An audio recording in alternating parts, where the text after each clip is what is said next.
If your YouTube front page is showing a white screen or not loading videos, here's how to fix it step by step. First of all, refresh the YouTube page to see if it works.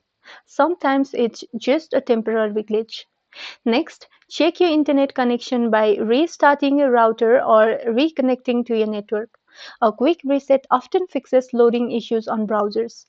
And if you're on Chrome, clear your cache and cookies. Just tap on the three dots menu at the top right. After that, go into Settings. Then tap on Privacy and Security followed by Delete Browsing Data. Here, make sure to select browsing history, cookies and other site data and cached images and files, then tap on Delete Data. And you can also try restarting your browser or using a different one. And finally, make sure your browser is updated to the latest version. Go to the three dots menu once again, hover your mouse over Help and tap on About Google Chrome. Then your Chrome will update automatically.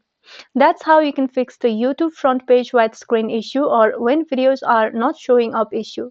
If this video was helpful, don't forget to like and subscribe for more of these videos and thank you for watching.